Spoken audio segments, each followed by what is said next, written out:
आजीच्या हातची जादू।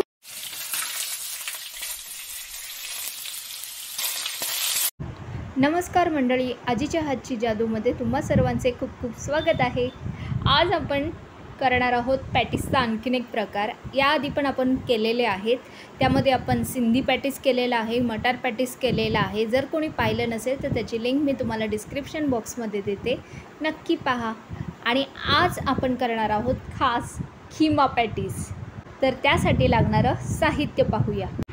आपण पाव किलो बटाटी घेतलेली आहे, तुकडवलेली, त्याचं साल वगैरे काढून घेतलेलं आहे। त्यानंतर घेतलेलं आहे तेल, मटार, त्यानंतर घेतलेले आहेत 3 बारीक चिरलेले कांदे। त्यानंतर हे बोनलेस पीस आणले होते, पाव किलोचे होते चिकनचे, आणि ते आपण घरात मिक्सरला बारीक करून घेतलेलं आहे। आलं लसूण पेस्ट घेतलेले आहे, लिंबाचा रस, आगरी मसाला, लाल काश्मीरी पावडर, गरम मसाला, हळद आणि मीठ। त्याचबरोबर पॅटिससाठी पोहे जे आहेत घरात असतात ते पोहेचं पीठ करून घेतलेलं आहे मिक्सरला आपण, आणि सोबत घेतलेले आहे कोथिंबीर। आपण 2 वाट्या पोहे घेतलेले होते। सर्वप्रथम आपण खिमा करायला घेऊया। आपण पॅनमध्ये तेल घालूया। तेल आपलं थोडं गरम झालं की आपण त्यामध्ये घालूया कांदे। आपण सगळे कांदे घालणार आहोत, चांगले परतवून घेऊया। आणि नेहमीप्रमाणे कांद्याला चांगली थोडी 5 मिनिटाची आपल्याला वाफ द्यायची आहे। त्यामुळे आपण झाकण देऊन थोडं कांदा वाफेवर शिजवून घेऊया।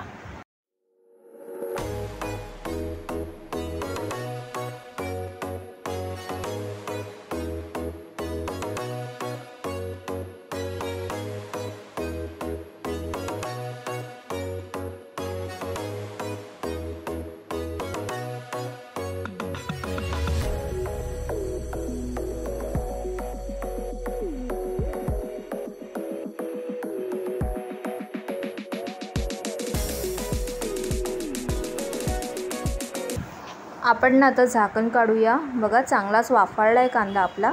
आता यामध्ये ना आपण आलं लसूणची पेस्ट घालूया। आपण 2 चमचे भरून घातलेले आहे आलं लसूण। परतवून घेऊया आणि आलं लसणाचा कच्चा वास जाईपर्यंत चांगलं परतवून घेऊया।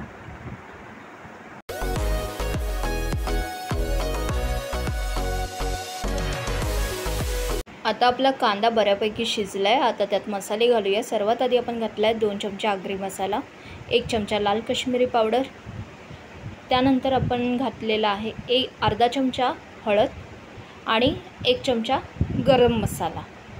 हे सगळं आता छान परतवून घेऊया।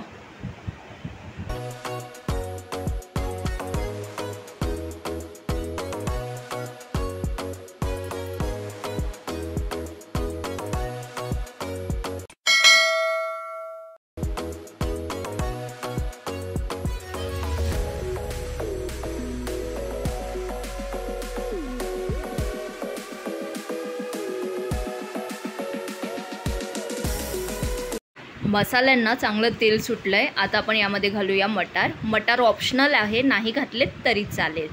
आणि हे परतवून घेऊया। आणि आता यामध्ये घालूया खिमा, चिकन खिमा घातला की चांगलं परतवून घेऊया। सगळे मसाले असे व्यवस्थित त्याला लागले पाहिजेत, व्यवस्थित परतवून घेऊया।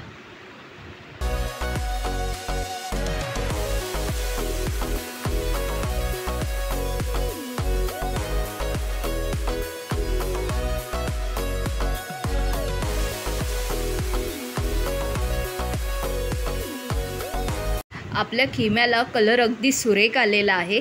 आता आपण आच मंद करूया, वरतून देऊया झाकण आणि 10 मिनिटं चांगला शिजवून घेऊया वाफेवर। 10 मिनिटं झालेली आहेत। आपण झाकण काढूया, छान वाफाळला आहे। आता आपण यामध्ये घालूया चवीपुरतं मीठ, त्यानंतर घालूया 1 लिंबाचा रस।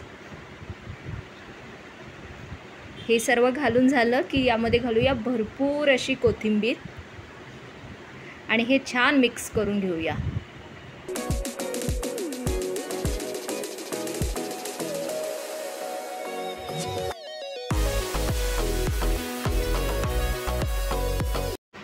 आपण ना मीठ आत्ताच घातलेलं आहे, त्यामुळे आच मंद ठेवूया आणि पुन्हा यावर देऊया झाकण आणि मंद आचेवर चांगलं एक 6 ते 7 मिनटं चांगलं शिजवून घेऊया.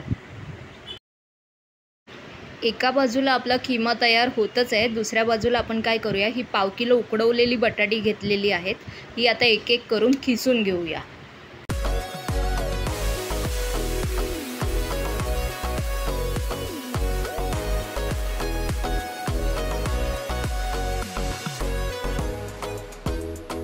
आपली सर्व बटाटी खिसून घेतलेली आहेत.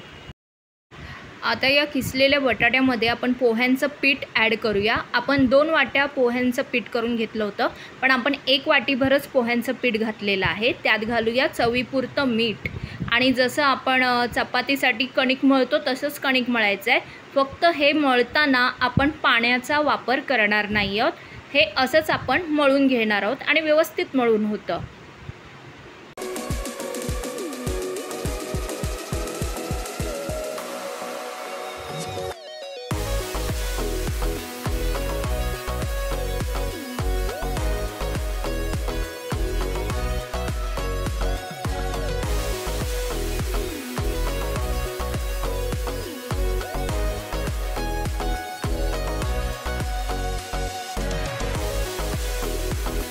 आता हा गोळा तयार झाला आहे. यावर थोडंसं वरतून तेल घालूया, 1 चमचा, आणि 1-2 मिनटं फक्त व्यवस्थित मळून घेऊया.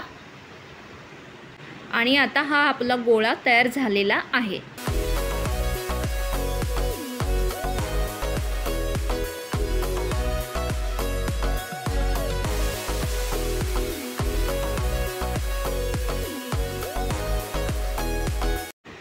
खिम्याचं झाकण काढूया आणि इथे गॅस बंद करून घ्या. आपला खिमा बघा छान असा चमचमीत तयार झालेला आहे.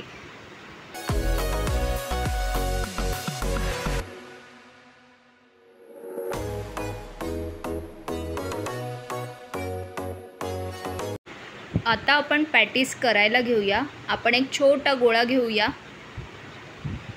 त्याला छान असा गोलाकार आकार देऊया आणि आकार देऊन झाला की आपण थोडंसं हाताला तेल घ्यायचं आहे आणि ह्याची एक पारी तयार करायची आहे, म्हणजे आपल्याला आतमध्ये खिमा छान स्टफ करता येईल.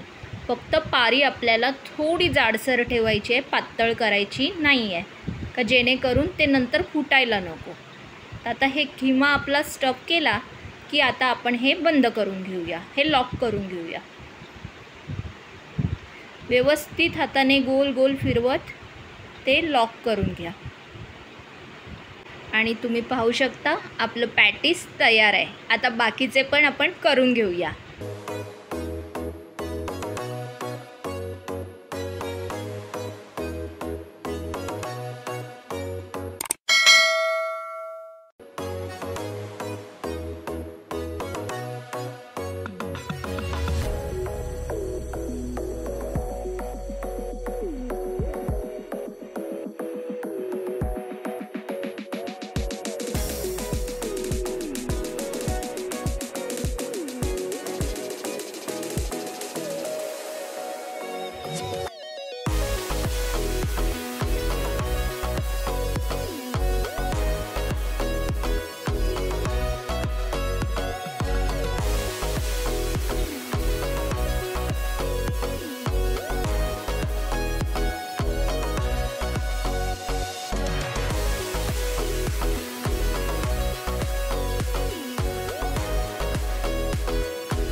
आपण ना एक तवा ठेवला आहे, तुमच्याकडे जर पॅन असेल पॅन वापरलात तरी चालेल. थोडं तेल घालूया.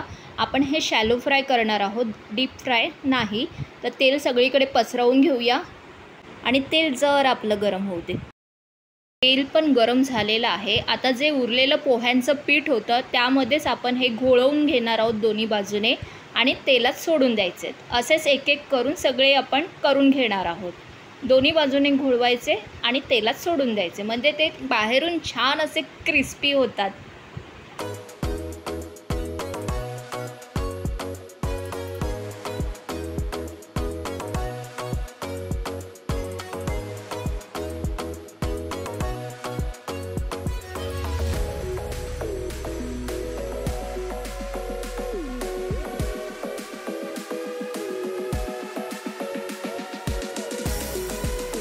आपली एक बाजू झालेली आहे. आता दुसऱ्या बाजूला आपण पलटवून घेऊया सगळे पॅटीस. बघा छान असे लाल लाल दिसत आहेत, व्यवस्थित क्रिस्पी होऊन जातात ते. सर्व पलटवून घेऊया. आता ही बाजू पण व्यवस्थित छान क्रिस्पी होईपर्यंत आपल्याला फ्राय करायची आहे.